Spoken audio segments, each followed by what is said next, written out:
Okay, good morning everyone. We are starting with a new subject, that is basics of econometrics. ठीक है? Econometrics, which comprises of three words, that is economics, mathematics,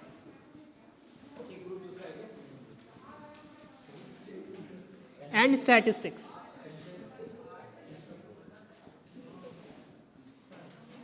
Economics, mathematics, and statistics. Here we test economic theories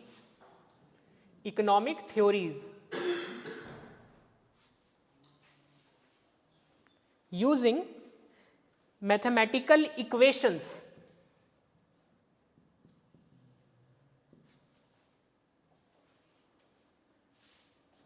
and predicting the values or predicting the theories using statistical inferences.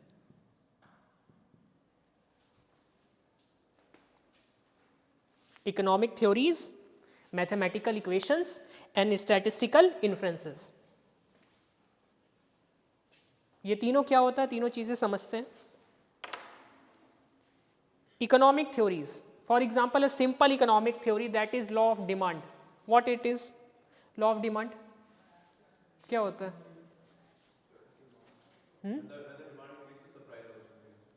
You have already studied microeconomics. अच्छे से definition दीजिए. You are now in 4th semester. क्या होता है law of demand? बताइए. First semester में पढ़ा है ना इकोनॉमिक्स, माइक्रो इकोनॉमिक्स, वहीं पे पढ़ लिया था. लॉ ऑफ डिमांड क्या होता है? Direct relationship. Are you sure?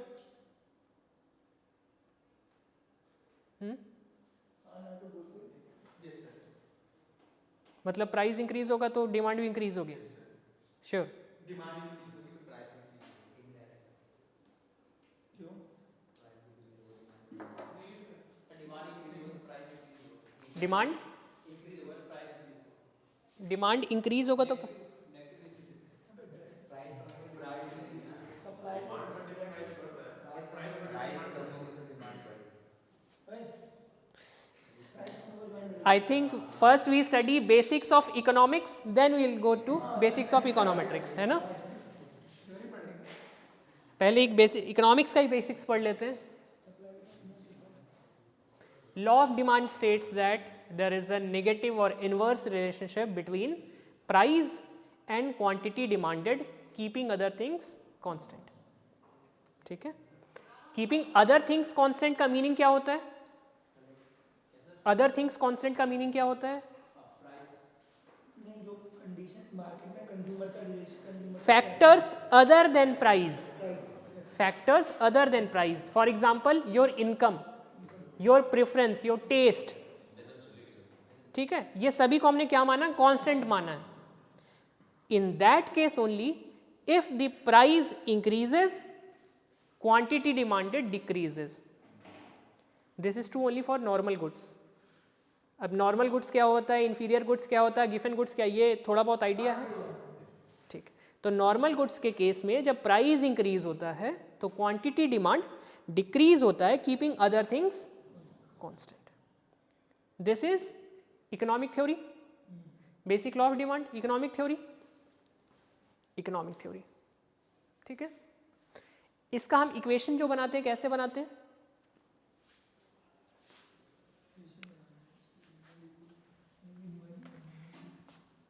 Quantity demand is a function of price. Mathematical equation. ठीक है. Statistical inferences. अब इसका क्या मीनिंग होता है?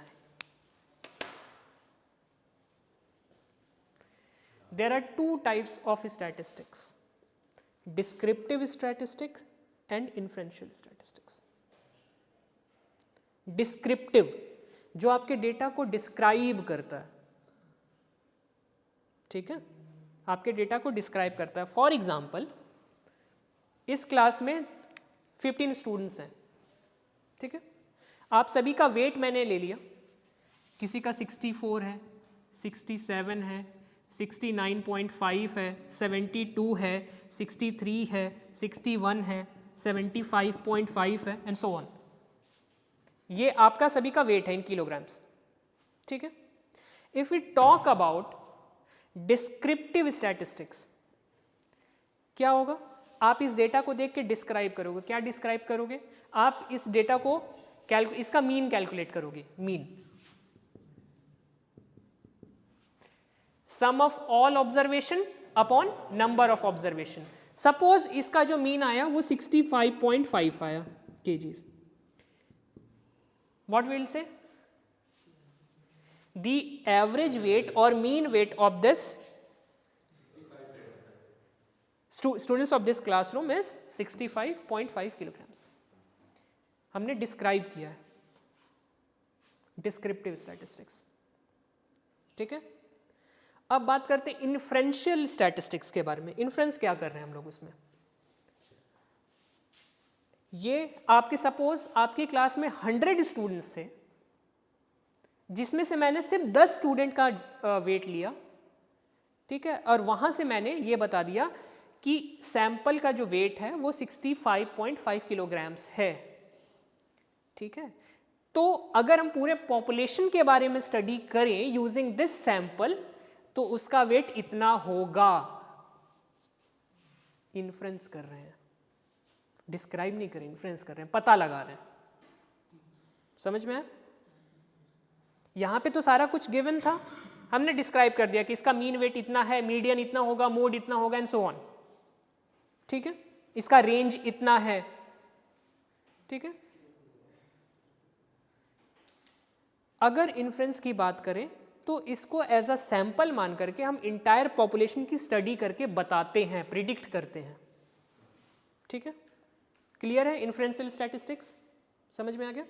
तो econometrics is all about testing the economic theories using mathematical equation with the help of statistical inferences. हमने economic theory ये बताई कि जब प्राइस इंक्रीज होता है तो क्वांटिटी डिमांड क्या होती है? डिक्रीज होती है, and this is the equation.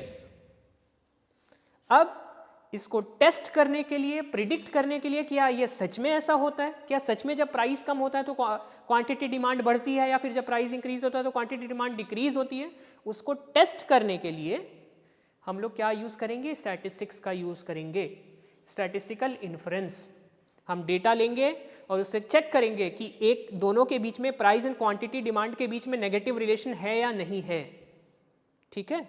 हम लोग कोरिलेशन देखेंगे दोनों के बीच में, नेगेटिव कोरिलेशन है या पॉजिटिव कोरिलेशन है। Am I clear? ठीक है। जब हम लोग ये टेस्ट कर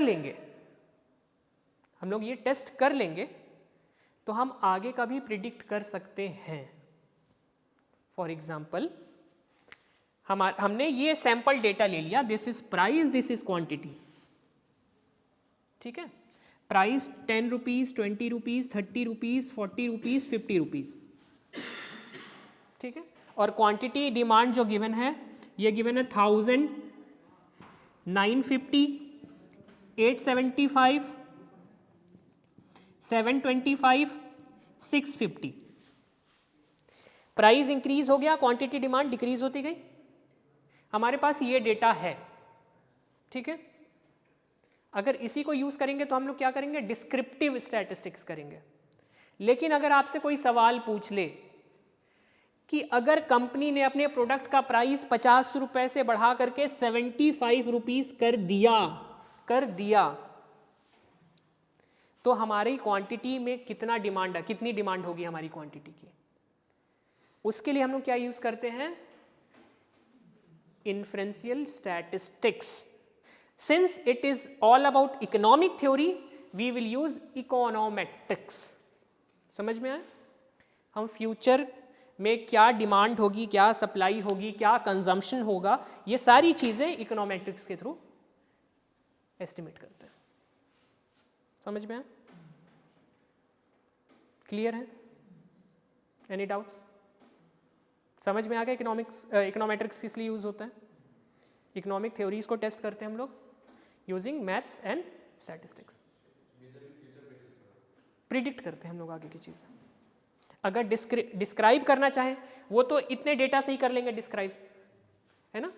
इन दोनों का कोरिलेशन निकालेंगे, ऑब्वियसली नेगेटिव कोरिलेशन है, प्राइस बढ़ रहा है, डिमांड घट रही है।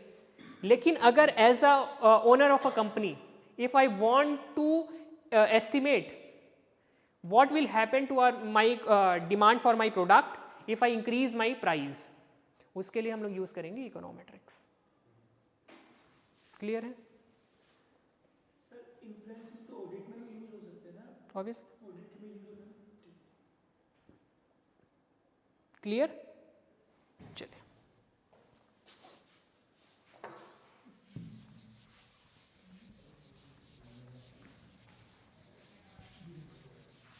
So this is all about basics of econometrics.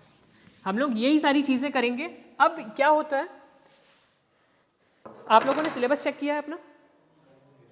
There are 4 units, है ना?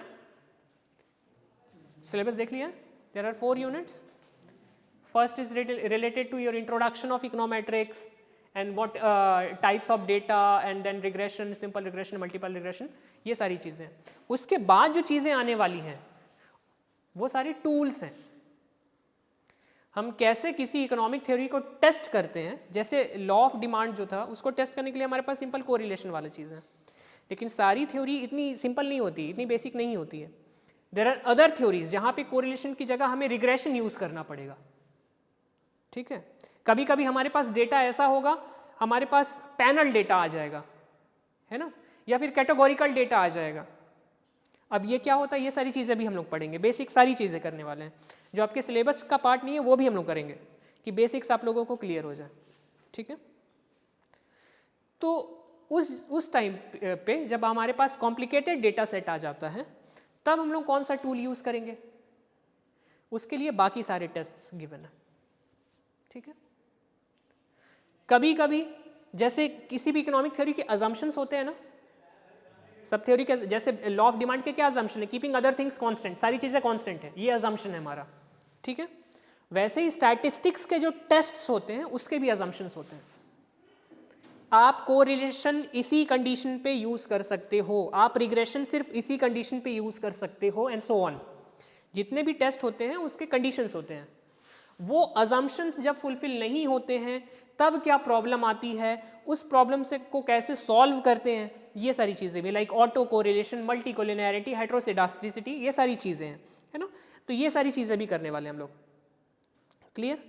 तो ज़्यादा घबराने की बात नहीं, जिसके पास मैथ्स नहीं भी था तो कोई बात नहीं, यहाँ पे कहीं मैथ्स यूज़ हुआ अभी तक नहीं हुआ ना, ऐसे ही सिंपल जाएंगे हम लोग, तो डरने की बात नहीं है। नाउ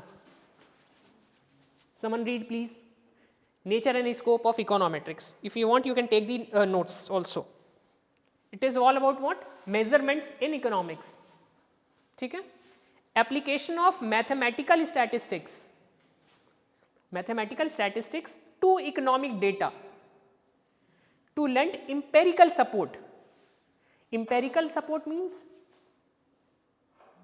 जब हम टाइम सीरीज स्टडी करते हैं ना, टाइम सीरीज की ईयर 2010 में क्या था, 11 में क्या था, 12 में क्या था, ये इंपेरिकल डेटा हो गया। तो हम लोग इंपेरिकल सपोर्ट दे रहे हैं to the model constructed by the mathematical economics and to obtain numerical results. Economic theory makes statement और हाइपोथेसिस। हाइपोथेसिस क्या होता है हम लोग बाद में आते हैं। Simple, economic theories make statement. For example, law of demand, which states that there is a inverse relationship between price and quantity demanded, keeping other things constant. This is statement. ठीक है, इकोनॉमिक थ्योरी क्या बताता है, एक statement दे देता है। That are mostly qualitative in nature. Obviously, qualitative ही है nature में। ठीक है, अब उसको टेस्ट करने के लिए हमें, क्वांटिटेटिवली टेस्ट करने के लिए हमें मैथमेटिकल मॉडल चाहिए होते हैं। हम वो बनाते हैं, फिर स्टैटिस्टिक्स से टेस्ट करते हैं। This is econometrics.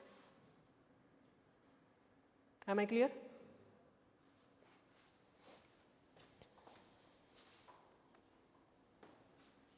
Now coming to types of data, important है, ठीक है। There are different types of data. Majorly we have classified into time series data, cross sectional data and panel data. इसके भी सब types हैं. पहले इसमें आते हैं time series data. As the name suggest, time पे. फॉर एग्जाम्पल जीडीपी और अनएम्प्लॉयमेंट. फॉर एग्जाम्पल इंडिया का जीडीपी 2015 में इतना था, 2016 में इतना है, 2017 में इतना है, 18 में इतना है, 19 में इतना है, 20 में इतना है. टाइम सीरीज समझ में आया? समझ में आया टाइम सीरीज डेटा? एक साइड टाइम है एनुअल, या देखिए जीडीपी मेजर करते हैं मोस्टली मंथली या क्वार्टरली, है ना. गवर्नमेंट बजट एनुअली आता है. मनी सप्लाई वीकली, या फिर आप जैसे भी किसी भी टाइम पीरियड, आवरली बेसिस पे, मिनट बेसिस पे, सेकंड के बेसिस पे. एक साइड आपका वेरिएबल टाइम है, एक साइड वेरिएबल है दूसरा. ठीक है, this is time series data. Clear?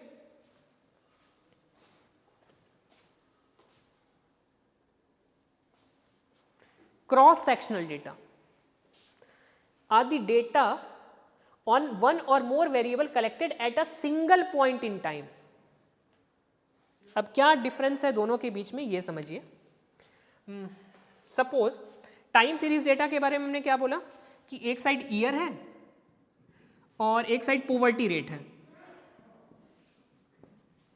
For example, ठीक है, कि 2010, 11, 12, 13, 14 एंड सो ऑन. और पॉवर्टी रेट था पहले 31.5% था, फिर 31.3% हुआ, फिर 29.9% हुआ, 29.5, 27%. This is what time series data. ठीक है. Cross sectional data, variable collected at a single point in time. That means year 2010 में poverty rate कितना था, unemployment rate, suppose unemployment rate था 7.5%. ठीक है. mortality rate था suppose 64 per 1000. birth rate suppose 3 per 1000, है ना, एंड सो ऑन. एक साल में ये सारे जो वेरिएबल थे वो कितने थे, इसको कहते हैं क्या, cross sectional data. Time series data में एक वेरिएबल हर साल कितना चेंज हुआ,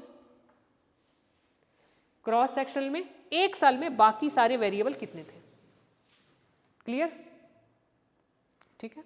अब आते हैं third, that is panel data. Panel data, panel data में क्या होगा, दोनों का कॉम्बिनेशन है, टाइम सीरीज भी, क्रॉस सेक्शनल भी. दैट मीन्स 2010 में ये सारी वैल्यूज इतनी थी, 2011 में ये सारी वैल्यूज इतनी थी, 12 में इतनी थी, 13 में इतनी थी, 14 में इतनी थी, सभी की वैल्यूज. ठीक है, समझ में आ रहा है? समझ में आ रहा है? कोई आप में से कोई एक एग्जांपल दो मुझे फिर, तीनों का, टाइम सीरीज डेटा का, क्रॉस सेक्शनल डेटा का एंड पैनल डेटा का एग्जांपल दो. सोचिए और बताइए.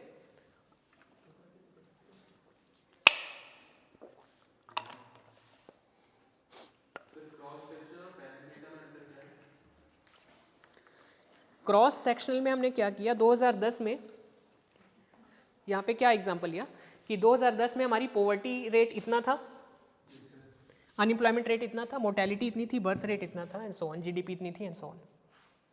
एक साल में हमारे पास ये सारी चीजें थी. This is cross sectional data. लिखा तो था ना single point in time, definition नहीं देख पढ़ा आपने, है ना. पैनल डेटा में क्या होगा, combination of both time series and cross sectional. Time series में हम लोग सभी साल का देखेंगे, क्रॉस सेक्शनल में सारे वेरिएबल को देखेंगे. दैट मीन्स ये सारे कॉलम फिल हो जाएंगे. इसका एग्जांपल जैसे ईयर कंपनी टारगेट हो गया, फिर कंपनी का भी डालते हैं. कंपनी जैसे टाटा का डाल दिया, कंपनी यहाँ पर कंपनी के नाम आ गए डिफरेंट डिफरेंट, उनके स्टॉक प्राइसेस हो गए, उनकी पीई रेशियो होगी. हाँ, तो उसमें ये देखेंगे कि 2011 में टाटा का स्टॉक प्राइस कितना था, पीई रेशियो कितना था, है ना, बीटा कितना था, और सारी चीज़ें. ठीक है, पैनल का दो मतलब पैनल 2010 2011 ये क्रॉस सेक्शनल का होगा. अगर एक ही साल का हम लोग देख रहे हैं, नहीं मैं 2010 सबका कह रहा हूँ सभी का कर रहे हैं, तो फिर वो पैनल डेटा हो जाएगा। एग्जाम्पल। कोई और एग्जांपल कोई देना चाह रहा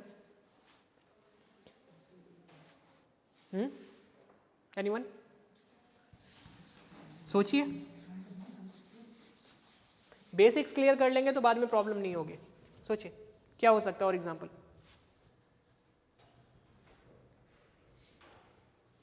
पढ़िए क्या लिखा हुआ है।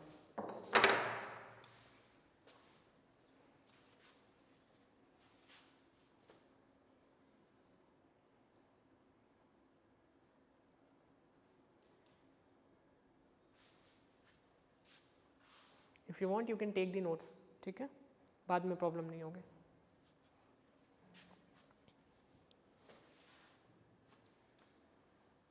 I suppose you are clear with your time series data, cross sectional data, panel data. समझ में आ रहा है सभी को? चलिए अब एक और आते हैं, continuous data and discrete data.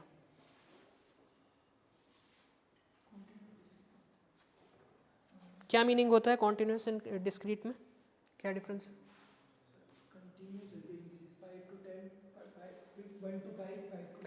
इस क्लासरूम में कितने फैंस हैं, काउंट कीजिए।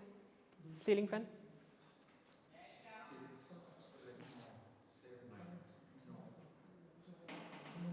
9 सीलिंग फैंस है, ठीक है। क्या ऐसा पॉसिबल है कि 9.5 सीलिंग फैन हो या 7.0035 सीलिंग फैन हो? नहीं हो सकता, ठीक है। These are discrete data. Number of fans, number of students in a classroom, number of desk, number of chair in the classroom, ठीक है। ये क्या है? डिस्क्रीट डेटा है। कॉन्टिन्यूस डेटा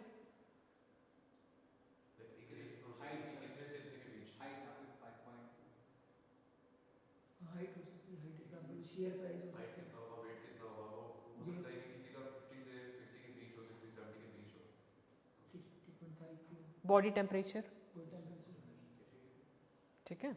ज़रूरी नहीं है कि आपका 98 डिग्री सेल्सियस ही हो, 98.1573 कुछ भी हो सकता है। मतलब दो डिस्क्रीट वैल्यूज़ के बीच में कोई भी वैल्यू ले सकते हैं, उसको कॉन्टिन्यूस डेटा कहते हैं।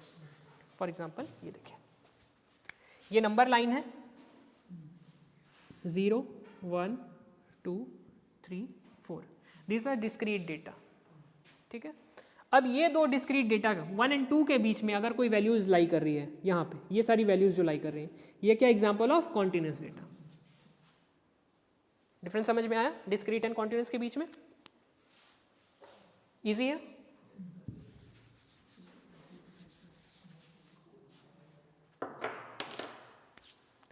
Now coming to third, cardinal, ordinal and nominal data.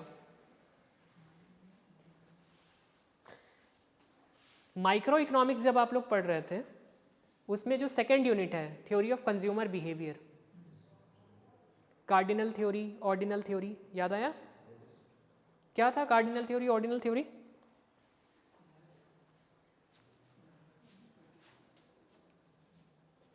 क्या था थ्योरी, वो बताइए। स्टडिंग इकोनॉमेट्रिक्स ना, इकोनॉमिक थ्योरीज भी पता होनी चाहिए। क्या था कार्डिनल थ्योरी? अच्छा, किससे रिलेटेड था ये सारी चीज़ें? कार्डिनल थ्योरी या ऑर्डिनल थ्योरी किससे रिलेटेड थी? कंज्यूमर बिहेवियर, कंज्यूमर सेटिस्फैक्शन से। हाँ, कार्डिनल थ्योरी में हम लोग यूटिलिटी काउंट कर सकते थे, याद आया? यूटिलिटी को काउंट कर सकते थे कार्डिनल थ्योरी में। और ऑर्डिनल थ्योरी में क्या कर सकते थे? रैंक कर सकते थे कि ज़्यादा किस में सेटिस्फैक्शन मिल रहा है। Higher the indifference curve, higher the satisfaction, याद आया? वहाँ पे काउंट नहीं कर रहे थे, वहाँ पे रैंक कर रहे थे, ठीक है। तो कार्डिनल सी, कार्डिनल काउंटेबल, काउंट कर सकते हैं, ठीक है। अब कार्डिनल जो नंबर्स होते हैं उसका एक फीचर होता है या फिर कैरेक्टरिस्टिक होता है, वो ये होता है कि गैप्स जो होते हैं दो नंबर के बीच में वो सेम होते हैं। मतलब समझ में आया? Again you taking the help of number line 0 1 2 3 4 5 countable cardinal numbers. अब इन सभी के बीच में जो गैप है ना वो इक्वल है। यहाँ से यहाँ का गैप भी 1 है, यहाँ से यहाँ का भी 1 है ना, 1 का ही गैप है, इक्वल गैप है नंबर्स के बीच में. This is the characteristic of cardinal numbers. If you talk about ordinal numbers, जहाँ पे हम काउंट नहीं कर सकते, रैंक कर सकते हैं, है ना, फर्स्ट कौन आया, सेकंड कौन आया, थर्ड कौन आया.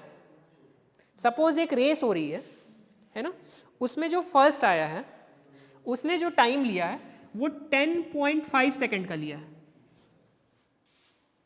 ठीक है, और जो सेकंड आया है उसने 11 सेकंड लिए. लेकिन जो थर्ड आया है उसने कितना लिया, 14 सेकंड लिया. तो क्या इनके बीच का गैप और इनके बीच का गैप इक्वल है? नहीं है, नहीं है ना gap equal.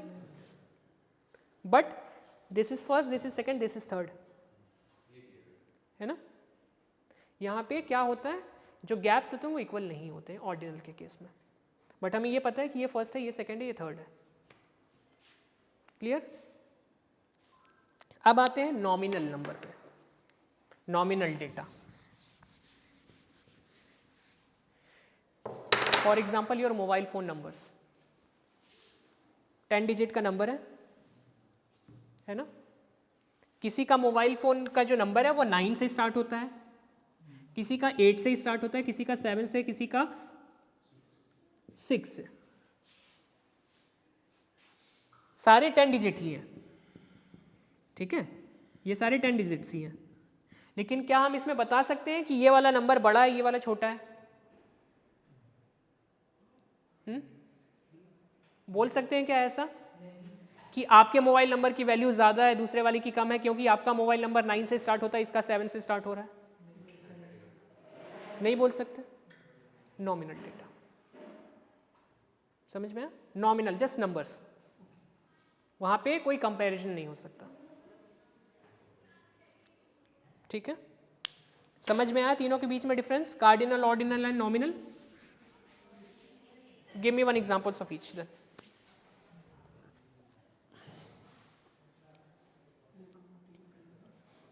Give me example of each, cardinal, ordinal and nominal. बताइए क्या होता है, सोचिए और बताइए. क्योंकि ये सारी जो आपके जो इंटरनल्स होंगे उसमें इसी से आएंगे क्वेश्चंस. ठीक है. सर ऑर्डिनल तो ये हो गया लाइक कोई नॉर्मल कॉम्पिटिटिव एग्जाम हो रहा है, उसके अंदर रिजल्ट सारे उसके अंदर एज अ रैंक डिवाइड कर देते हैं.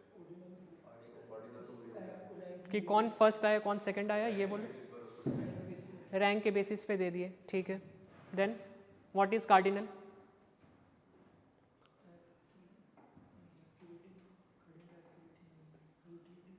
ऐप की रेटिंग भी सर कार्डिनल हो सकती है. ऐप की रेटिंग जैसे app 2 star 1 star rating app की. तो वो आप कैसे बोल सकते हैं कि 2 स्टार वाला 3 स्टार से इतना खराब है? ये आप मेजर कर सकते हैं दोनों के बीच का गैप? फिर वो ऑर्डिनल हो गया.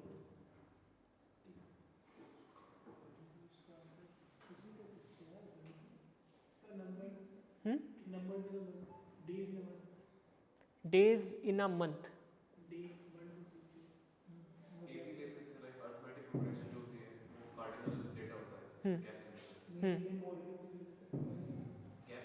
चाहिए ना. नॉमिनल डेटा का एग्जांपल? सर हाइट हाइट इसकी ज़्यादा है, मेरी ज़्यादा हाइट तो हाइट है. आधार नंबर. हाइट में तो कंपैरिजन होगा ना कि कौन लंबा है कौन छोटा है, लेकिन आधार नंबर में कैसे आप कंपैरिजन करेंगे? सर मैथमेटिकल तो उसमें भी हो सकता है कंपैरिजन. नहीं हो सकता मैथमेटिकल. आप आधार नंबर देख के आप ये बोल सकते हो कि तेरा आधार नंबर बेटर है मेरे से? सर मैथमेटिकली तो उसका नंबर मेरे से ज़्यादा है. क्या क्या आप क्या बोलोगे मैथमेटिकली?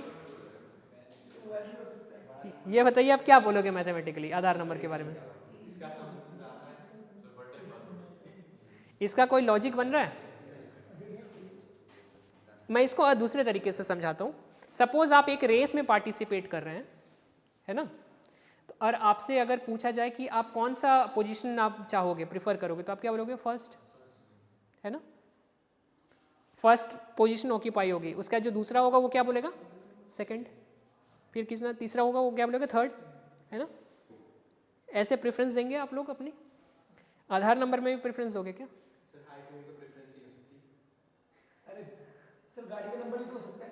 गाड़ी का नंबर, हाँ, वहाँ पे भी कोई कंपैरिजन नहीं है। वन टाइम पासवर्ड होता है। फोन के पास one time passwords, one time password. Sir लेकिन गाड़ी के नंबर भी लोग अपनी प्रेफरेंस से बनाते हैं कुछ लोग। अबे यार नहीं वो अपनी अच्छे से से जो आप उसे कंपेयर कर सकते हैं क्या? आपके लिए सी, आपके लिए आपकी कार का नंबर 00000, या आप इसके लिए आप सपोज 1 लाख देने को तैयार हैं, बहुत लोग करते हैं ना। हाँ, मैं उसी पे आ रहा हूँ मैं। सपोज कोई गाड़ी का नंबर है 0000, ठीक है, उसके लिए कोई 1 लाख देने को तैयार है, 2 लाख देने को तैयार, उसका ऑक्शन हो रहा है, ठीक है। वही कुछ लोग ऐसे भी होंगे, वो बोलेंगे क्या पागल है, नंबर ही तो है ना। लेकिन अगर आप उसकी बात करें, रेस की बात करें, है ना, या कॉम्पिटिटिव एग्जाम की बात करें, तो हर कोई क्या चाहेगा, मुझे ही फर्स्ट आना है। उसमें कोई ये नहीं बोलेगा कि क्या बकवास कर रहा है। समझ में आया? आपके लिए कोई चीज सही है इसका मतलब ये नहीं कि सबके लिए सही होगा। आपके लिए कोई कार का नंबर या मोबाइल नंबर आपके लिए फैंसी है, इसका मतलब ये नहीं कि सभी के लिए होगा वो। समझ में आया? लेकिन आपके लिए रेस में फर्स्ट आना जितना इंपॉर्टेंट है उतना दूसरे के लिए भी है। अब समझ में आया? नॉमिनल का मीनिंग समझ में आया? ठीक है, चलिए, डेटा समझ में आ गया।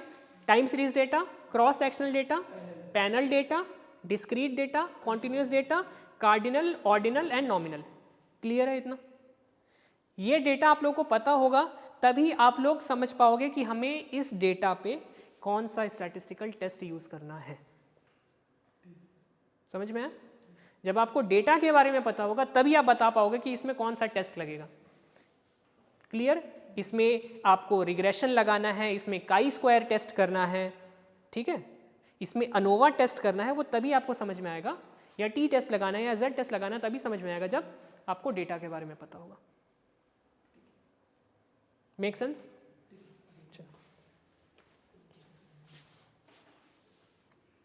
Now econometrics model. कोई इकोनॉमिक थ्योरी होती है, ठीक है, फिर हम लोग उसमें क्या मॉडल बनाते हैं, मैथमेटिकल मॉडल बनाते हैं, फिर डेटा कलेक्ट करते हैं, मॉडल एस्टिमेट करते हैं, फिर ये देखते हैं क्या वो स्टैटिस्टिकली एडुकेट है या नहीं है। अगर नहीं है तो दोबारा से मॉडल बनाएंगे, अगर है तो क्या करेंगे, इंटरप्रेट करेंगे और अगेन एनालिसिस करके ये बोलेंगे कि हाँ ये थ्योरी सही है। इसको और अच्छे से समझते हैं दूसरे तरीके से। इकोनोमेट्रिक्स में क्या करते हैं हम लोग, ये पढ़िए, एक एक करके पढ़िए क्या क्या करते हैं इकोनॉमिक मैट्रिक्स में। सबसे पहले हम लोग क्या करते हैं, स्टेटमेंट ऑफ अ थ्योरी और हाइपोथेसिस। हाइपोथेसिस क्या होता है, आई विल एक्सप्लेन। हम सबसे पहले हम लोग क्या करते हैं, किसी भी इकोनॉमिक जो थ्योरी होती है उसका स्टेटमेंट को लेते हैं, ठीक है, जैसे लॉ ऑफ डिमांड हमने यूज किया था। उसके बाद क्या कहते हैं, specification of the mathematical model of the theory, that is Q is a function of price. ये मैथमेटिकल इक्वेशन बन गया, मॉडल बन गया हम लोगों का। फिर स्पेसिफिकेशन ऑफ स्टैटिस्टिकल और इकोनोमेट्रिक मॉडल। अब यहाँ पे कैसे हम लोग क्या टेस्ट करने वाले हैं, जैसे लॉ ऑफ डिमांड में हम लोग कोरिलेशन देखने वाले थे कि प्राइस इंक्रीज हो रहा है तो क्वांटिटी डिमांड डिक्रीज हो रही है या नहीं हो रही है, पॉजिटिव रिलेशन है नेगेटिव रिलेशन है, ठीक है। ऑब्टेनिंग द डेटा, फिर हम लोग डेटा ऑब्टेन करेंगे, कलेक्ट करेंगे डेटा सबसे, है ना। उसके बाद estimation of the parameters of the econometric model. अब ये पैरामीटर्स क्या होते हैं ये भी अभी थोड़ी देर में समझ में आ जाएगा, पैरामीटर्स क्या होते हैं, ठीक है। हाइपोथेसिस, पैरामीटर, ये दो चीज़ अभी एक्सप्लेन करूंगा मैं।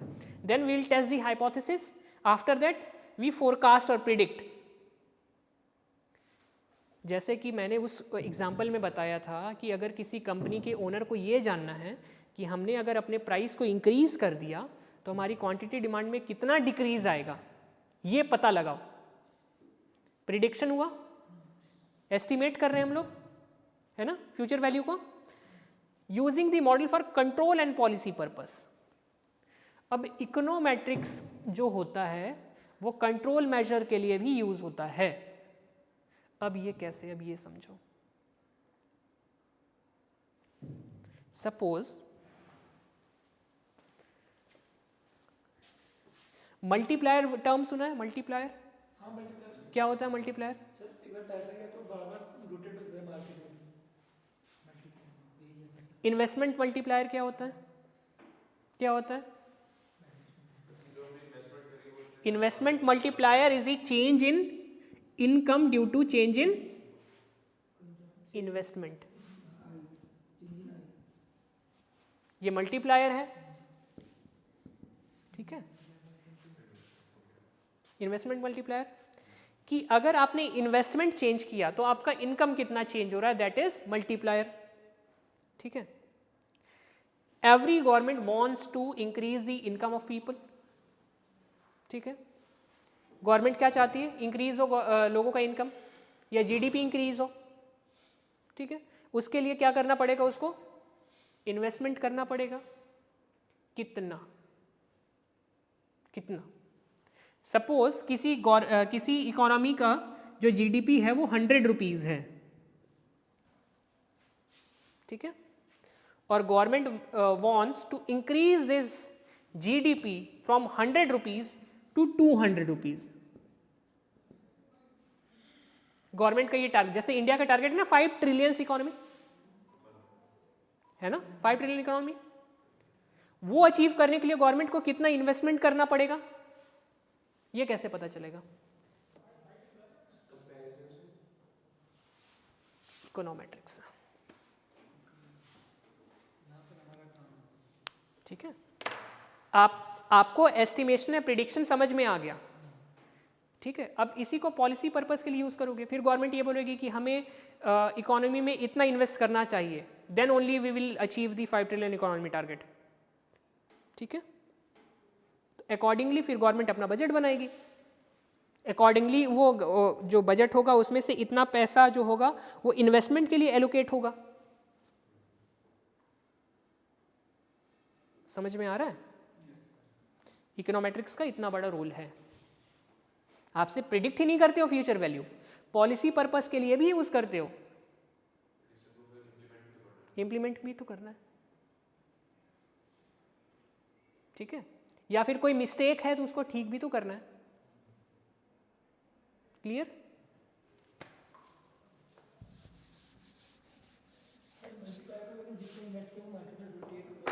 रोटेट होता है, मल्टीप्लाई होता है वो वैल्यू, ठीक है। यहां तक समझ में आ रहा है? फास्ट जा रहा हूं मैं? समझ में आ रही है सारी चीजें?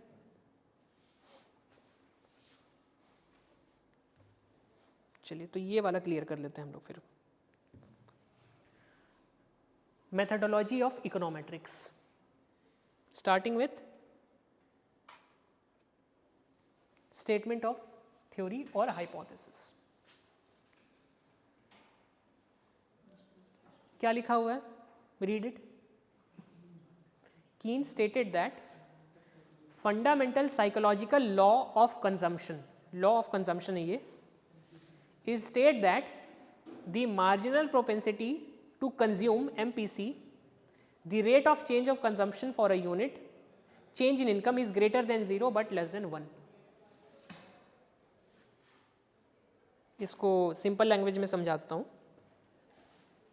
एक इकोनॉमिक थ्योरी है गिवन बाय कीन्स, वो ये बोल रही है कि as your income increases your consumption also increases but in a lesser proportion.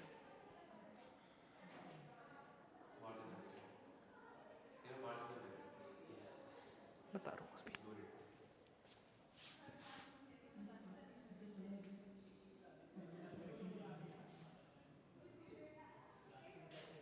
This is income, this is consumption,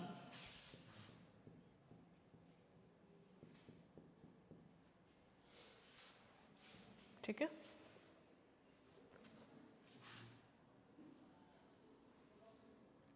This is consumption line, clear? This area is intercept और alpha, ठीक है।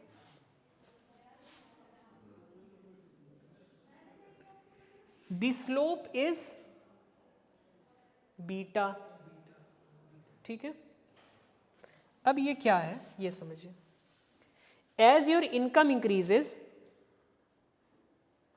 Your consumption also increases but with a lesser proportion. That means जो beta है वो लाई करता है 0 और 1 के बीच में। Beta is what? MPC, marginal propensity to consume. Marginal propensity to consume is what? Change in consumption due to change in income. नहीं समझ में आया? आ रहा है या नहीं समझ में आ रहा है सभी को?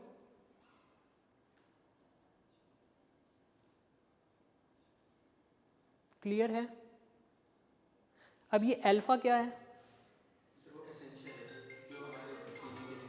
Consumption when your income is 0।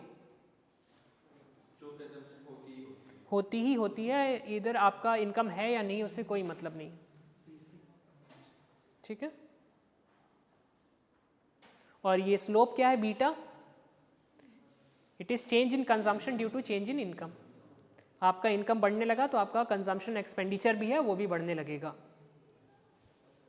ठीक है, आपकी इनकम 100 रुपये से 200 रुपये हुई तो आपका कंजम्पशन 80 रुपीज से सपोज 150 हो गया।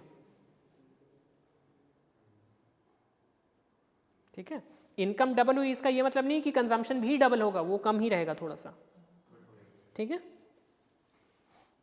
और वो कम इसलिए रहेगा due to MPC, marginal propensity to consume, which lies between 0 and 1, इसकी वजह से। तो ये सिंपल इकोनॉमिक थ्योरी थी जो कीन्स ने दी थी। As your income increases your consumption also increases.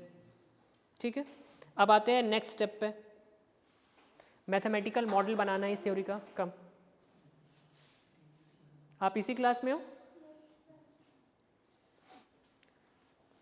अब आते हैं इसका मॉडल बनाने के लिए, ये जो थ्योरी हमने बनाई।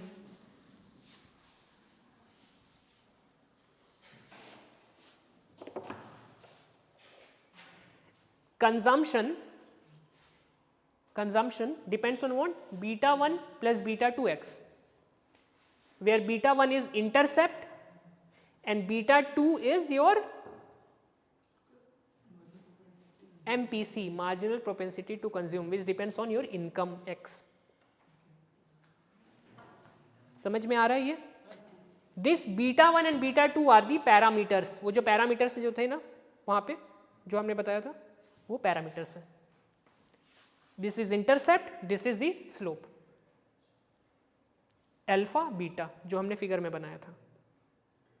ठीक है, beta 1 states that your consumption even your income is 0. Beta 2 states that increase in consumption due to increase in income, MPC. Clear है? ये हमारा मॉडल बन गया। इकोनॉमिक थ्योरी थी जिसका हमने मॉडल बना दिया। Clear? Third, specification of the econometric model. अब यहां पे एक और चीज आती है। अभी तक हमने जितनी थ्योरीज इकोनॉमिक्स में पढ़ी है उसमें बेसिकली ये बोलता ये है कि अगर एक वेरिएबल चेंज हुआ तो दूसरा वेरिएबल इतना चेंज होगा। ठीक है, प्राइस इंक्रीज हुआ तो क्वांटिटी डिमांड डिक्रीज होगी। ठीक है, इनकम इंक्रीज हुआ तो कंजम्पशन इंक्रीज होगा but with a lesser proportion. लेकिन इन सब में एक प्रॉब्लम है, वो क्या है? Read the first line. The pure mathematical model assumes that there is an exact relationship between consumption and income, कि इनकम बढ़ा तो कंजम्पशन बढ़ेगा। यही मॉडल बताया इकोनॉमिक मॉडल ने।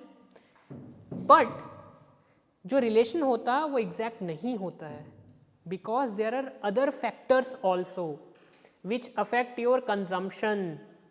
For example number of family members, वो भी तो डिपेंड करता है कि आपका कंजम्पशन कितना चेंज होगा। Age of the family member, दवाइयों में ज़्यादा पैसा खर्च हो रहा है क्योंकि जो आपके फैमिली मेंबर्स हैं वो बूढ़े हैं, ठीक है, इसकी वजह से भी कंजम्पशन का पैटर्न पे चेंज इफेक्ट पड़ेगा। Family size, religion, Hindu family है और इस महीने त्योहार आने वाला है, दिवाली का त्योहार है, ज़्यादा खर्चा होगा। मुस्लिम फैमिली है, अब ईद का त्योहार आने वाला है, ज़्यादा खर्चा होगा, ठीक है। ये सारे फैक्टर्स भी तो हैं जो आपके मॉडल को, इकोनॉमिक थ्योरी को इफेक्ट करते हैं। इकोनॉमिक थ्योरी में तो हम लोग ये बोलते हैं ना कि कीपिंग अदर थिंग्स कांस्टेंट, लेकिन रियलिटी में तो ऐसा नहीं होता है ना, एग्जिस्ट करती है। For example price and quantity demand का भी अगर रिलेशनशिप हम लोग देखें तो हम लोग थ्योरी में हम लोग ये बोलते हैं कि keeping other things constant, but in reality it is not constant, your income remains not constant, your taste, your preference also keep on changing, ठीक है। तो ये सारे फैक्टर्स भी होते हैं, इसीलिए मैथमेटिकल मॉडल जो बताता है वो एग्जैक्ट रिलेशन बताता है, लेकिन असल में एग्जैक्ट रिलेशन होता नहीं है। Clear? There are certain other factors also, ठीक है। अब मैथमेटिकल मॉडल में वो अदर फैक्टर्स को कैसे डिनोट करते हैं, क्या बोलते हैं उसको? डिस्टर्बेंस, एरर या स्टोकेस्टिक वेरिएबल। स्टोकेस्टिक वेरिएबल, ये जो अदर फैक्टर्स हैं उसको डिस्टर्बेंस बोलेंगे, क्योंकि उसने मैथमेटिकल मॉडल में डिस्टर्बेंस क्रिएट की, एरर क्रिएट किया। स्टोकेस्टिक वेरिएबल्स, ठीक है। डिनोट कैसे करते हैं ये देखिए। अब अभी तक जो मॉडल था वो इतना था, अब ये आ गया अदर फैक्टर्स। ये सारे फैक्टर्स हैं जो कि इकोनॉमिक मॉडल में नहीं गिवन थे, ठीक है। Where U has well-defined probabilistic properties, it represents all those factors that affect consumption but are not taken into account. अगर लॉ ऑफ डिमांड की बात करें तो U represents your income, your taste and preferences, ठीक है। Psychological law of consumption की बात करें तो you represent your age, number of family members, religion, ठीक है, वो रिप्रेजेंट कर रहा है। क्लियर? अब ये क्या होता है यू, इसको ग्राफिकली समझते हैं। हमने ये ग्राफ बनाया था, है ना, जहां पे ये था हमारा इंटरसेप्ट, ये था slope. This is income, this is consumption. हमने ये बोला कि जब इनकम इंक्रीज होगी तो कंजम्पशन इस रेट पे इंक्रीज होगी, ठीक है। लेकिन जब हमने डेटा कलेक्ट किया, जब डेटा कलेक्ट किया तो हमने देखा जो कंजम्पशन है वो ऐसे इंक्रीज हो रही है,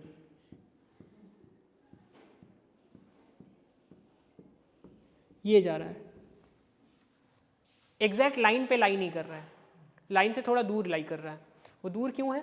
बिकॉज ऑफ डिस्टर्बेंस, एरर, है ना। अब ये जो है ये वैल्यू है u, यहां से यहां तक की जो डिस्टेंस है ना, ये जो डिस्टेंस है,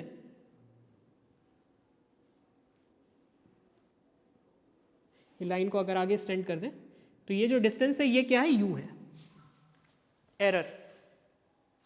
इसकी भी अपनी प्रॉपर्टीज होती है, उसको हम लोग फर्दर पढ़ेंगे, लेकिन ये सारे एरर टर्म्स हैं, उसकी वजह से ये एग्जैक्ट रिलेशन नहीं है। क्लियर?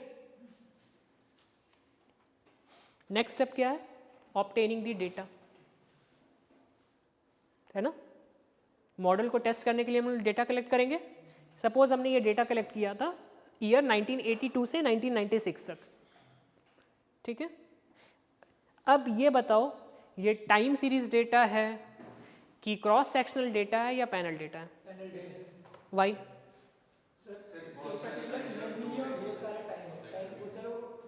वेरिएबल भी एक से ज़्यादा है, ठीक है। यहाँ पे इनकम भी मेजर कर रहे हैं through Y, sorry consumption and income X, ठीक है। हमने डेटा कलेक्ट कर लिया। अब डेटा कलेक्ट करने के बाद हमने रिग्रेशन मॉडल रन किया अब रिग्रेशन मॉडल क्या होता है वो भी पढ़ लेंगे हम लोग अभी थोड़ी देर में, ठीक है। हमने एक स्टैटिस्टिकल टेस्ट किया और हमें ये इक्वेशन मिली, y के ऊपर हैट है, हैट का मीनिंग क्या होता है, एस्टिमेट। हमने एस्टिमेट किया है, हमने प्रिडिक्ट किया है, हमने अनुमान लगाया है, इसलिए हमने हैट का साइन लगा दिया है ना। इट इज क्वाइट पॉसिबल कि what you have estimated could be different from what is actual, ठीक है, इसलिए एक साइन लगा दिया हैट का, दिस इज एस्टिमेटेड वैल्यू। ये इक्वेशन बन गया। अब हाइपोथेसिस टेस्टिंग। हाइपोथेसिस टेस्टिंग के सबसे पहले आप लोग को ये समझना होगा हाइपोथेसिस होता क्या है। Hypothesis is a simple statement, एक स्टेटमेंट बना दिया, अजम्पशन। फॉर एग्जाम्पल मैंने ये हाइपोथेसिस बना दिया कि इस क्लास का एवरेज वेट इज 65 किलोग्राम्स, ठीक है। इस क्लास में जितने स्टूडेंट्स हैं उनके वेट को अगर मेजर करके उनका एवरेज निकाला जाए तो वो 65 किलोग्राम्स आएगा। This is my hypothesis without data, ठीक है, दिस इज माई हाइपोथेसिस। अब मैंने जो बोला है उसको आप टेस्ट करोगे कि आपने ऐसा क्यों बोल दिया, उसको कहते हैं हाइपोथेसिस टेस्टिंग, ठीक है। हाइपोथेसिस टेस्टिंग के पहले पहले ये समझो there are two types of hypothesis. First is null hypothesis and second is alternate hypothesis. Null hypothesis is denoted with H naught and alternate with HA or H1, H2, H3, H4, H5 and so on, ठीक है।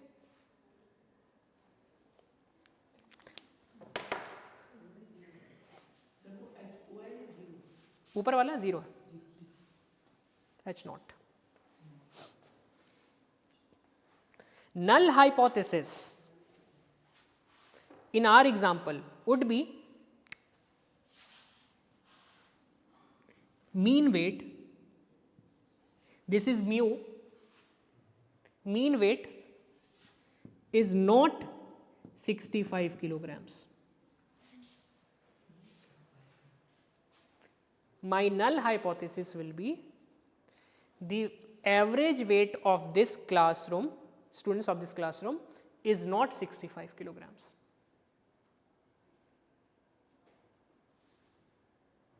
Alternate क्या होगा,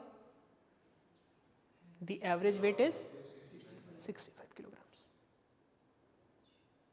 null का meaning होता है no relation, no impact, no significant relation, है ना। Alternate का there is impact, there is relationship, ठीक है। हाइपोथेसिस टेस्टिंग में जो हमने जो डेटा लिया है, हमने तो थ्योरी के थ्रू समझ में हम लोग को ये आ गया था कि इनकम बढ़ेगा तो कंजम्पशन बढ़ेगा but in a laser speed, ठीक है। ये हमारा स्टेटमेंट बन गया। दैट मीन्स हमारी जो हाइपोथेसिस थी वो ये कह रही थी कि जो बीटा वैल्यू है, बीटा वैल्यू जो है वो लाई करती है 0 एंड 1 के बीच में, है ना।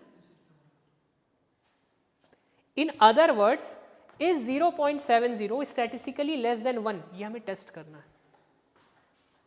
क्या सच में ऐसा है?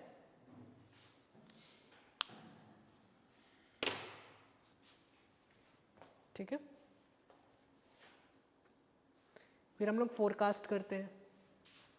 अगर वो हमारी जो थ्योरी है वो प्रूव हो जाती है तो हम लोग फोरकास्ट करते हैं कि अगर इस पर्टिकुलर फैमिली की इनकम 1000 रुपये से बढ़ करके 1500 रुपये हो गई तो इनका कंजम्पशन कितना होगा। दिस इज प्रिडिक्शन, ठीक है। And lastly control and policy purpose. That means if you want if a government wants to increase the consumption of people, government चाह रही है कि लोग खर्च करें, ज़्यादा से ज़्यादा खर्च करें, तो उनकी इनकम बढ़ानी होगी, कितनी बढ़ानी होगी? ठीक है, this is policy purpose. Because आपका खर्च, आपके एक्सपेंसेस किसी का इनकम होता है, तभी तो मल्टीप्लायर काम करता है। आप जब तक खर्च नहीं करोगे तब तक दूसरे को इनकम नहीं मिलेगी, तब तक वो भी खर्च नहीं कर पाएगा, है ना। तो इसीलिए इकोनोमेट्रिक्स का इतना बड़ा रोल है। अभी तक आपने जो पढ़ा तो वो इकोनॉमिक थ्योरी पढ़ी थी, अब उन थ्योरीज को हम लोग टेस्ट करेंगे, फ्यूचर वैल्यू को प्रिडिक्ट करेंगे और पॉलिसी फॉर्मेशन में हेल्प करेंगे। This is what econometrics usually do. ठीक है, अब आते हैं इसके यूज पे। आजकल आपने देखा होगा नीति आयोग में बहुत सारे जॉब्स आते हैं, है ना, रिलेटेड टू कंसल्टेंट्स। बहुत सारी कंपनीज में भी आते हैं कंसल्टेंट्स के जॉब। अगर आपका इकोनोमेट्रिक्स स्ट्रांग है तो आप वहाँ पे जा सकते हैं, इंटर्नशिप कर सकते हैं कंपनीज में, अच्छी जॉब पा सकते हैं सिर्फ और सिर्फ इकोनोमेट्रिक्स के दम पे। ठीक है, अगेन अब ये करियर पर्सपेक्टिव से मैं बता रहा हूँ, इकोनोमेट्रिक्स आपका स्ट्रांग हो गया, plus data visualisation. Data visualisation मतलब आप डेटा को कैसे प्रेजेंट करते हैं with the help of pie chart, graph, है ना, लाइन चार्ट, हिस्टोग्राम। अगर वो भी स्ट्रांग हो गया आप लोगों का तो बहुत अच्छी जॉब आप लोगों को मिल सकती है। तो ये एक इकलौता ऐसा सब्जेक्ट है जो आपका करियर सेट कर सकता है। बाकी चीज़ें आप नहीं भी आती हैं आपको, इकोनोमेट्रिक्स आपका स्ट्रांग है, तो इसी के बेस पे आप लोगों को बहुत अच्छी जॉब मिल सकती है। ऐसे नहीं कि छोटी मोटी जॉब, बहुत अच्छी जॉब मिल सकती है। ठीक है, इसके लिए आपको क्या चीज़ें आनी चाहिए? इकोनॉमिक थ्योरीज, उनका मैथमेटिकल मॉडल बनाना और उनको टेस्ट करना। ठीक है, जिसमें से टेस्टिंग वाला पार्ट जो है, मैथमेटिकल स्टैटिस्टिक्स वाला जो पार्ट है, वो बहुत ज़्यादा इंपॉर्टेंट है। ठीक है, उसके लिए आप लोगों को क्या पता होना चाहिए? डिफरेंट टाइप्स ऑफ डेटा, कि ये डेटा गिवन है तो ये कौन सा डेटा है, पैनल डेटा है, क्रॉस सेक्शनल डेटा है, टाइम सीरीज डेटा है, कौन सा टेस्ट लगाना है इस डेटा पे और कैसे प्रिडिक्ट करना है, बस इतना आना चाहिए। That's it. अगेन हमने जो डेटा कलेक्ट किया अब उसको टेस्ट करना है। टेस्ट करने के लिए बहुत सारे सॉफ्टवेयर हैं। Simple is your MS Excel, Microsoft Excel. ठीक है, उसके अलावा बहुत सारे सॉफ्टवेयर हैं, SPSS है, R है, स्टैटा है, eViews है। आप किसी एक ये जो सॉफ्टवेयर है किसी एक में एक्सपर्टीज आप लोग ले लो, उतना ही काफ़ी है। कोई भी एक सॉफ्टवेयर, eViews पकड़ लो, R पकड़ लो, स्टैटा पकड़ लो, SPSS पकड़ लो, कुछ भी, कोई एक सॉफ्टवेयर स्ट्रॉन्ग कर लो अपना, सिर्फ उसी बेसिस पे आप लोग अपना जॉब ले सकते हो। ठीक है, तो ये सब्जेक्ट को थोड़ा अच्छे से पढ़ना ध्यान से। ठीक है, career wise it is very important. Okay, और जिसके पास मैथ्स नहीं भी है उसको भी सिंपली समझ में आ जाएगा इजीली। बस आप लोगों को जहाँ पे डाउट होगा आप लोग क्वेश्चन पूछेंगे कि ये क्या होता है। ठीक है, आज हम लोग यहीं पे रोक रहे हैं, आगे नहीं बढ़ रहे हैं। हो गया है क्या टाइम? अरे अभी तो बहुत टाइम है, रुक जाइए, फिर आगे थोड़ा सा कर लेते हैं हम लोग।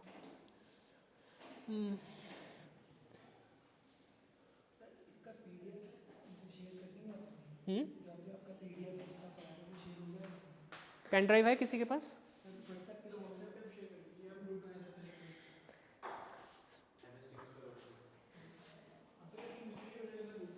अच्छा लिसन, एक काम करते हैं, अभी 2-3 जो क्लासेस हैं उसमें थ्योरी पढ़ लेते हैं, उसके बाद आप लोग भी अपने लैपटॉप लेके आओ जिनके पास है, ठीक है। उसमें हम लोग सॉफ्टवेयर में कैसे टेस्ट करते हैं सारी चीज़ें वो पढ़ लेंगे, ठीक है। ये जो हमने जो डेटा एस्टिमेट किया है वो सॉफ्टवेयर की हेल्प से कैसे करते हैं, कोई एक सॉफ्टवेयर सीख लेंगे। क्लियर? अभी नहीं, 2-3 क्लासेस के बाद ही लाना, अगर है तो। ज़रूरी नहीं, खरीदने की ज़रूरत नहीं है अगर है तो, अदरवाइज़ मैं अपनी लैपटॉप से ही करवा दूंगा, ठीक है। और ये जो आपको ये जो स्टडी मटेरियल है मिल जाएगा, मैं दे दूंगा बाद में।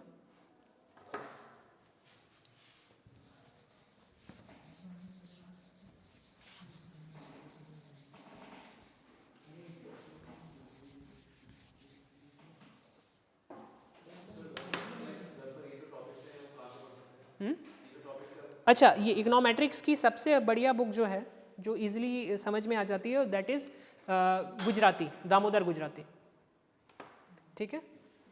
दामोदर गुजराती ये बुक है पूरी।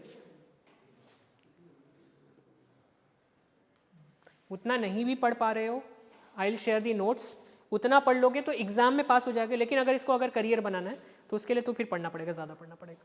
एग्जाम में पास होने के लिए माई नोट्स आर इनफ, ठीक है। अच्छा, इसकी कोई बुक है आप लोगों को? SLM मिला है क्या इसका? फर्स्ट क्लास है। ओके, सॉफ्ट कॉपी भी नहीं मिली है? कोई नहीं, मेरे पास स्टडी मटेरियल एनफ है, वो मिल काफ़ी हो जाएगा आप लोगों के लिए। कर दूंगा। अगर पेन ड्राइव लाए हो तो या फिर नेक्स्ट क्लास में मैं कर दूंगा।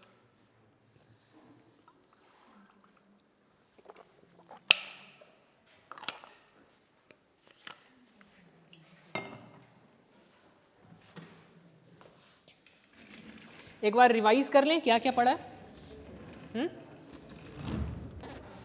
चलिए एक बार रिवाइज कर लेते हैं।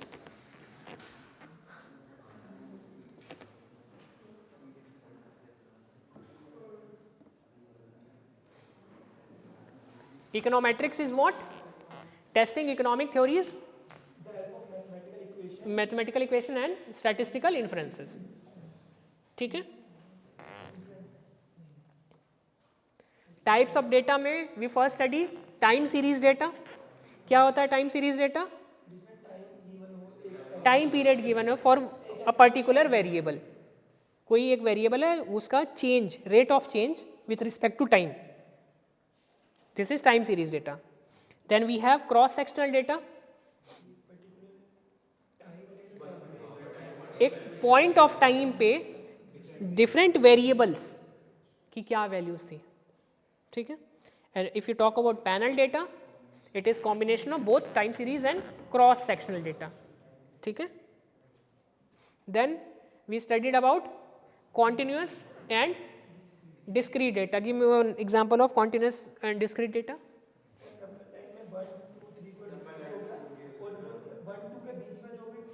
एग्जाम्पल, कोई real life example.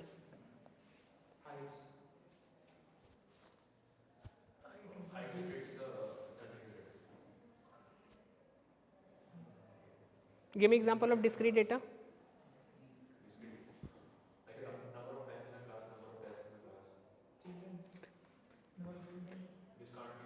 Number of cars on a road. ठीक है। मीटर जो रीडिंग जो होती है वो कॉन्टिन्यूस है, ठीक है। Then we have cardinal, ordinal and nominal data. क्या होता है कार्डिनल, ऑर्डिनल, नॉमिनल? एग्जाम्पल। हाँ हाँ, example. Number of desk, number of desk बोल रहे हैं, क्या बोल रहे हैं? Gaps, desk in a classroom. हाँ ठीक है। Then ordinal, rank of the students.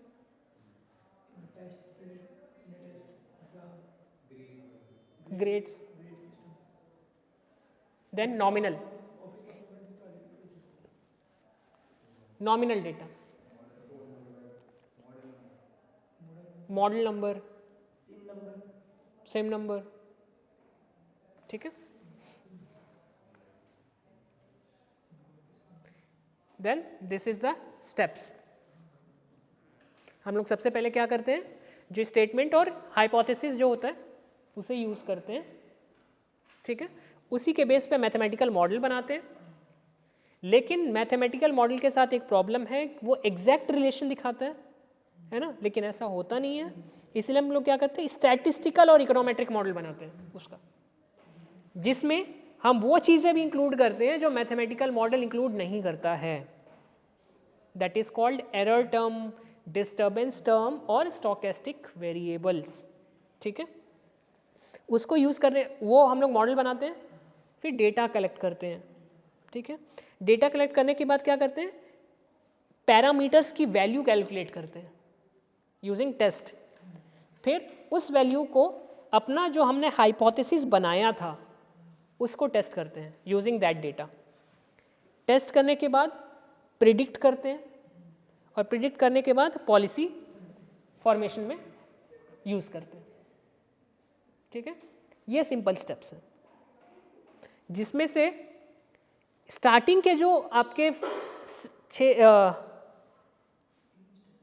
Third, fourth, fifth and sixth, ये जो हैं ये स्पेशल फोकस है इसमें, क्योंकि आपको मॉडल बनाना आना चाहिए, उस मॉडल पे कौन सा टेस्ट लगेगा ये पता होना चाहिए, ठीक है। और उसको टेस्ट करने के बाद वो जो रिजल्ट आया उसका इंटरप्रिटेशन आना चाहिए, ठीक है। इंटरप्रिटेशन भी ज़रूरी है, और उसी इंटरप्रिटेशन के थ्रू आप प्रिडिक्ट करोगे फ्यूचर वैल्यूज़, ठीक है। This is all about econometrics.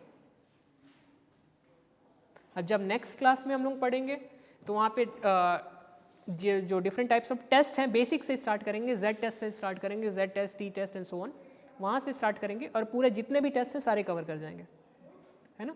तो नोट्स आप लोग साथ साथ बनाते रहना। कुछ चीज़ें ऐसी भी हैं जो यहाँ पे पीपीटी में नहीं है, वो मैं बोल रहा हूँ, तो उसको लिखना ज़रूरी है, ठीक है। Any questions?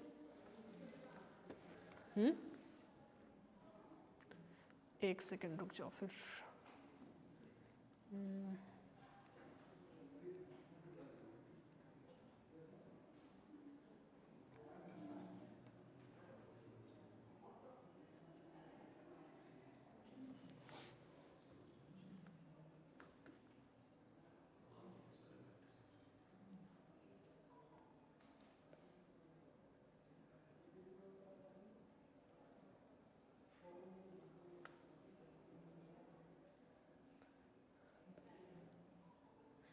नाउ डेटा, ये शो हो रहा है, पूछिए। सर स्टेप में ये है, हम्म, सर जो हम ऑब्टेन करते हैं डाटा उसके बाद ही तो हम मैथमेटिकल इक्वेशन बनाएंगे ना, नहीं नहीं नहीं, इक्वेशन हम लोग पहले बना लेंगे। हाँ, इक्वेशन बनाने से हमें ये इक्वेशन बनाने से हमें ये पता चल जाएगा हमें कौन सा डेटा कलेक्ट करना है ना, फिर वो डेटा कलेक्ट करेंगे। तो मतलब स्टैटिस्टिकल वाला तुम्हारा डेटा के बाद आना चाहिए पॉइंट, जो मतलब स्टेप है स्टैटिस्टिकल एंड इकोनोमेट्रिक मॉडल में उसके बाद बना सकते हैं डेटा ऑब्टेन के बाद। पहले हम मॉडल बनाते हैं, उसके बाद डेटा कलेक्ट करते हैं। मैथमेटिकल मॉडल बनाया, सर हमें जो यू मिलता है हमें स्टैटिक, वो कैसे पता चलेगा, ऑब्टेन डाटा के बाद तो पता चलेगा हमें कि नहीं नहीं नहीं, ऐसा नहीं है, ऐसा कुछ नहीं है, ठीक। Now read all this data, कोई एक रीड कीजिए, क्या लिखा है, पढ़िए।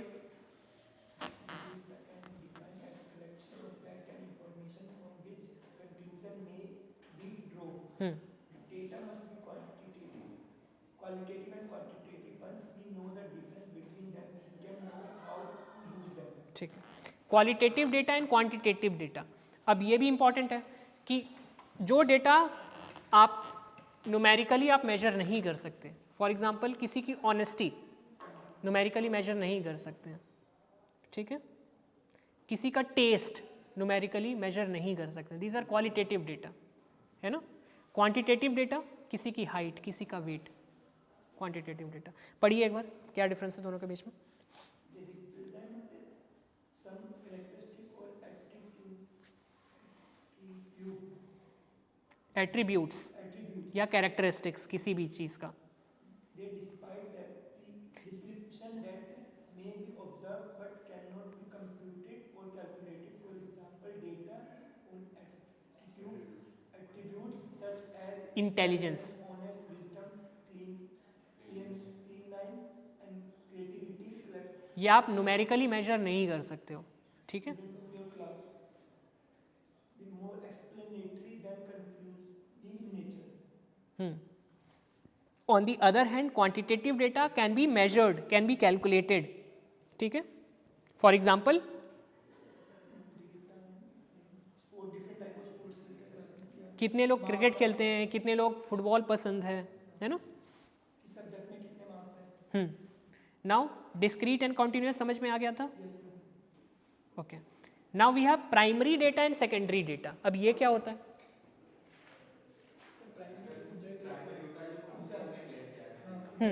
और सेकेंडरी हमने किसी और का डेटा यूज किया. गुड. अब डेटा कलेक्ट करने के भी बहुत तरीके हैं. जो प्राइमरी डेटा हम लोग कलेक्ट करते हैं उसके भी तरीके हैं. जस्ट ऑब्जर्व किया और हमने लिख लिया, ऑब्जर्वेशन मेथड है ना. ऑब्जर्वेशन मेथड कितने तरीके के होते हैं? स्ट्रक्चर्ड, पार्टिसिपेंट, इतना ये पढ़ने की ज़रूरत नहीं है. रुक जाइए फिर. इंटरव्यू के थ्रू भी हम लोग डेटा कलेक्ट कर सकते हैं. Different types of interviews are given.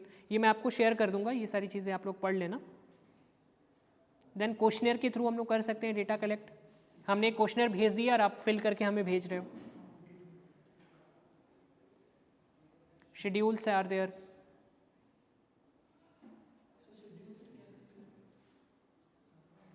Questionnaire की तरह ही होता है, पढ़िए. is similar to questionnaire method with the difference that schedules are being filled by the enumeration specially appointed for the purpose. For example, जब census का collection होता है तो कोई आता है आपके पास,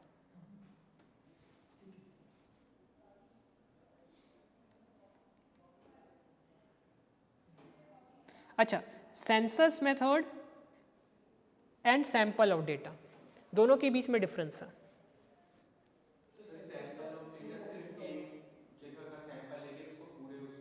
नहीं, पूरे अच्छा, what is the difference between population and sample? First tell me that.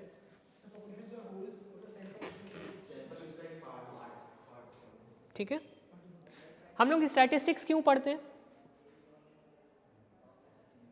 Estimate the population from the size of sample. Using the sample.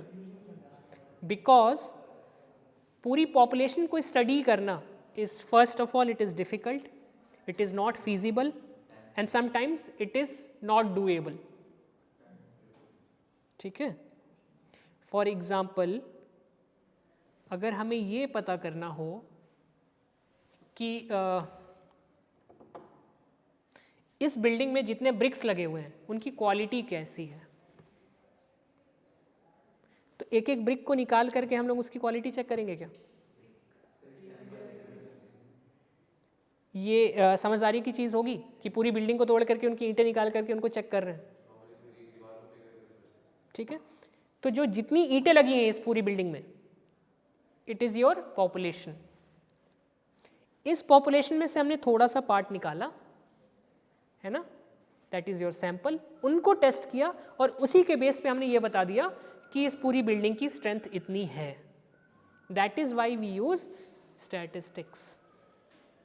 Clear है? सेंसस का मीनिंग होता है जब हम लोग पूरे पॉपुलेशन को स्टडी करते हैं, एंड सैम्पलिंग का मीनिंग होता है जब हम लोग छोटे सैंपल को, एक पोर्शन ऑफ पॉपुलेशन जो स्टडी करते हैं उसको सैम्पलिंग कहते हैं. ये जो सेंसस जो होता है हर 10 साल में पॉपुलेशन मेजर करने के लिए, कितनी पॉपुलेशन है इंडिया की. ठीक है. अच्छा, सैम्पलिंग मेथड भी बहुत तरीके के होते हैं. अब मुझे इस दीवार से ईंटें निकालनी है या इस दीवार से ईंटें निकालनी है. ठीक है. उसको कहते हैं सिस्टमेटिक रैंडम सैम्पलिंग. सब में से एक एक ईंट निकाल ली. ठीक है. कौन सा सैंपल लेना है उसके तरीके होते हैं. Probability sampling and non probability sampling. ठीक है. सैम्पलिंग जो मेथड होता है, हमें ये तो पता चल गया कि हमें थोड़े से ईंट निकाल करके उनकी स्ट्रेंथ चेक करनी है, कौन सी ईंटें निकालनी है, उसका जो तरीका है सैम्पलिंग का, सैम्पलिंग मेथड्स जो होते हैं, ये हम लोग बात कर रहे हैं अभी कलेक्शन ऑफ डेटा के ऊपर, जो 4th पॉइंट था ना कलेक्शन ऑफ डेटा, उसकी बात कर रहे हैं।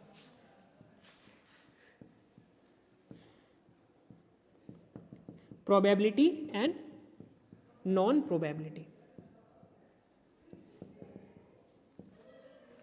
प्रोबेबिलिटी सैम्पलिंग मेथड में जितने भी पॉपुलेशन के जितने भी वो हैं, मतलब पार्टिसिपेंट्स हैं, सबका इक्वल चांस होता है सेलेक्ट होने का, ठीक है। On the other hand non probability sampling में सबका इक्वल चांस नहीं होता है सेलेक्ट होने का। प्रोबेबिलिटी सैम्पलिंग के भी बहुत सारे मेथड हैं, random sampling, systematic random sampling, stratified sampling, cluster sampling.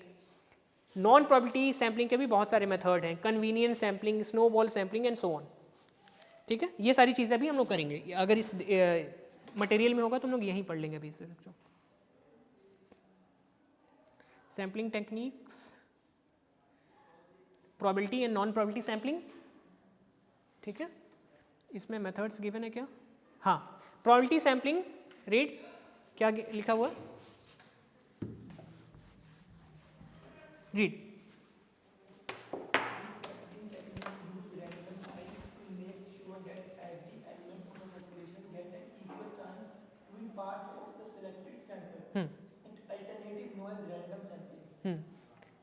Simple random sampling, इसका एग्जाम्पल पढ़िए।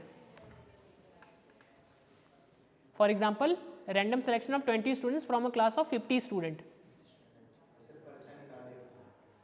इसमें सभी के प्रोबेबिलिटी है कि कोई भी सिलेक्ट हो सकता है ना। अगर नॉन प्रोबेबिलिटी सैम्पलिंग की बात करें तो सपोज मैंने ये बोल दिया कि जितने स्टूडेंट्स हैं जिसमें से जिनके नाम वॉवल्स हैं वही सेलेक्ट होंगे, AEIOU वाले ही सेलेक्ट होंगे, तो इसमें सबका इक्वल चांस नहीं है। लेकिन अगर हमने वहाँ से एक पर्ची निकाली तो इसमें सभी के चांस हैं, ठीक है। तो there are different types of probability sampling, for example simple random sampling, stratified sampling, cluster sampling, ठीक है, 2 stage 3 stage and then systematic clustering. ये सारे मेथड्स आप लोगों को आने चाहिए, क्योंकि जो आप लोगों का जो टेस्ट होता है इंटरनल्स वाला है ना, मल्टीपल चॉइस क्वेश्चन आते हैं, ये सारी चीज़ें आ सकती हैं, ठीक है। Types of data, types of sampling methodology.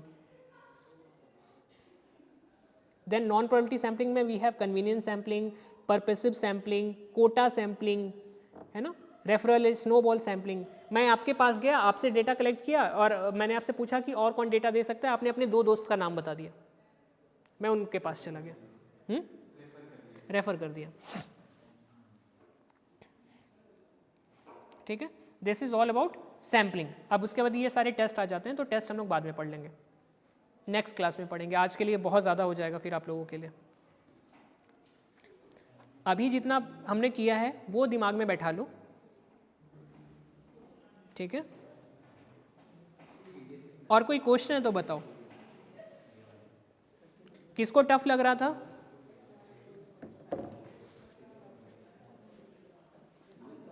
लगा फिर पता नहीं था ना क्या चीज है, ये पहले नाम है। हाँ, ये नेक्स्ट क्लास में ना आप, एक मिनट, ये कनेक्ट हो जाएगा?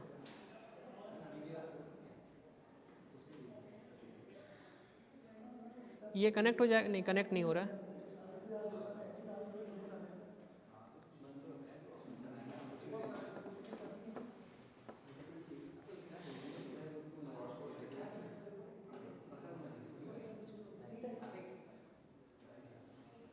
कोई अपना एक ईमेल आईडी दे दीजिए तो फिर मैं उसको शेयर। एक मिनट, कुछ तो ले डाटा केबल में सर कनेक्ट हो जाएगा। नहीं नहीं, डेटा नहीं है, ऐसे कर देता हूँ। चार्जिंग मत कर मोबाइल अपना, नहीं किधर चार्जर लगे आप? चार्ज नहीं करना था।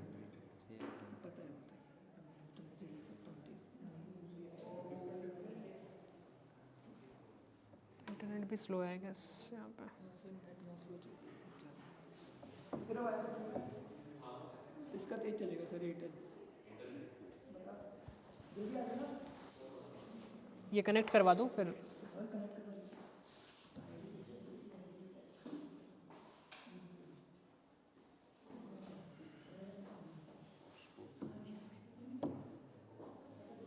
रेडमी नोट 10 है, पासवर्ड कनेक्ट करवाना।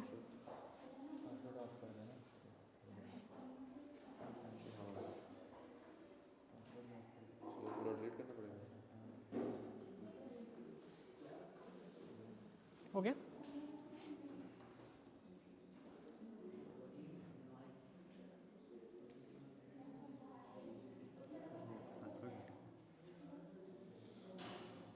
पासवर्ड क्या?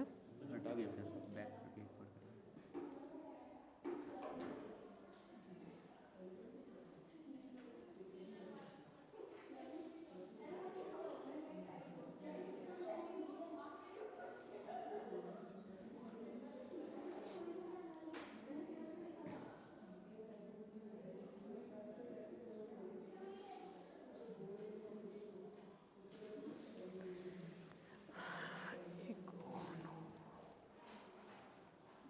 Econometrics notes.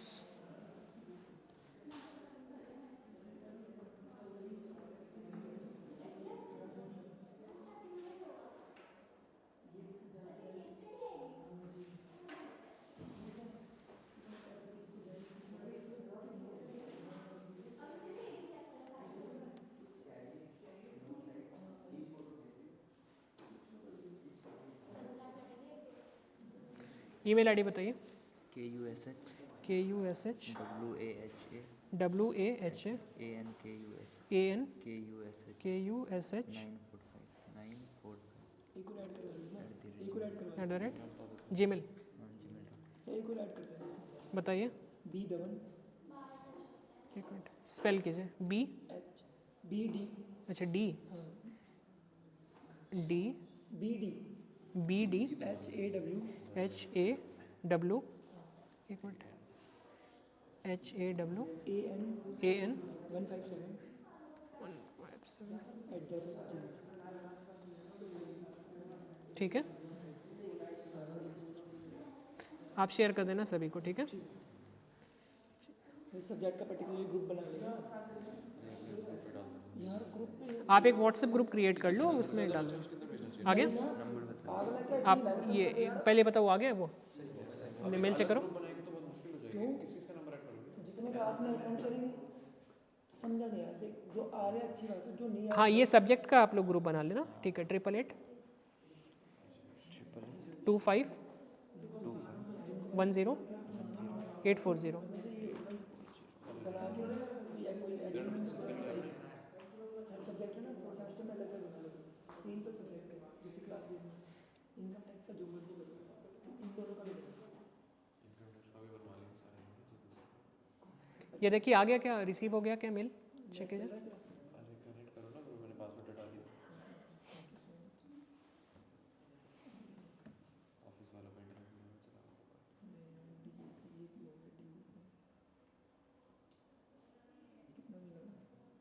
80 दिए पड़ा अभी,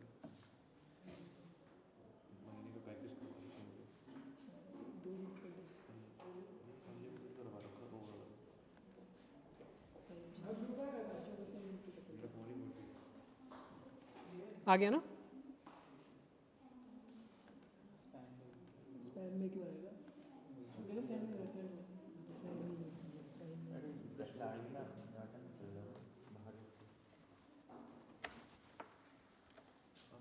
ओके, बैठ जाइए आप।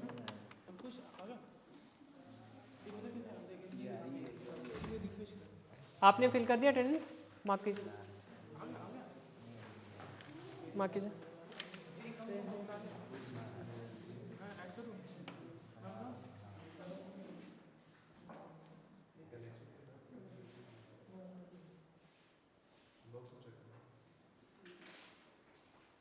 अभी नेक्स्ट क्लास कौन सी है? अच्छा ठीक।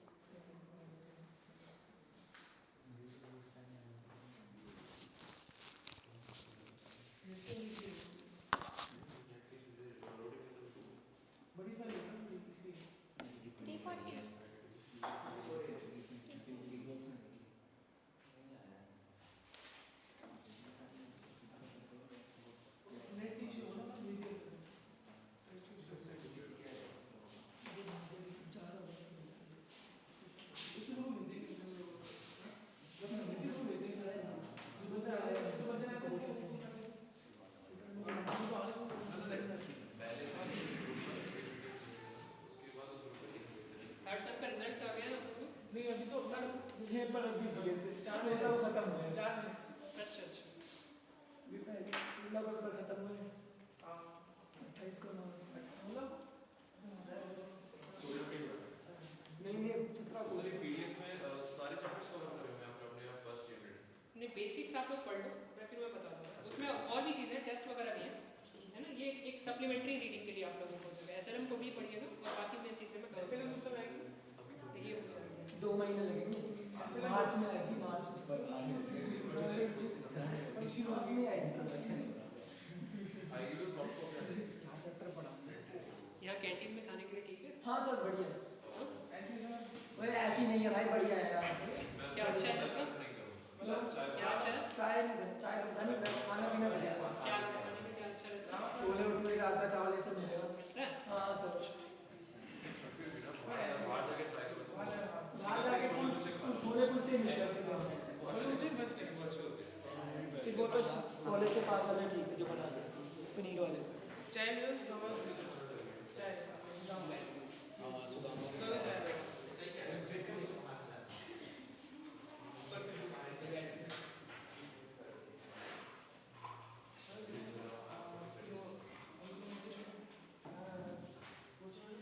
क्या?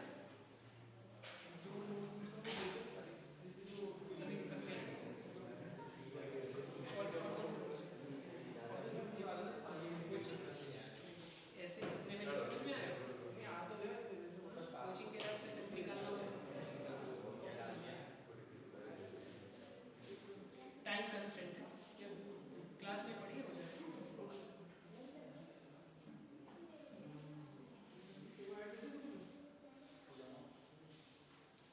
इसको बंद करवा लेना हाँ हाँ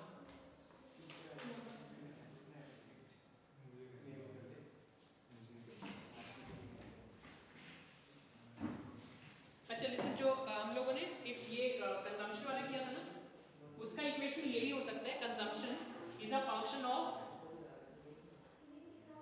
alpha beta y plus u, जहाँ पे alpha is your intercept, beta is your MPC, y is your income and u is the error term and c is the consumption.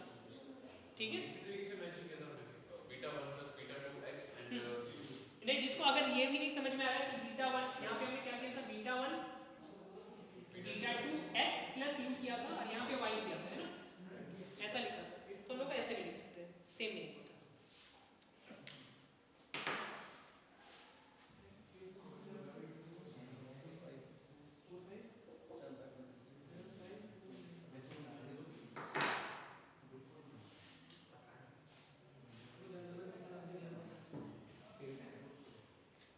Syllabus आप लोग एक बार उसमें वेबसाइट से आप लोग डाउनलोड कर लें। सिलेबस कैसा है सिलेबस?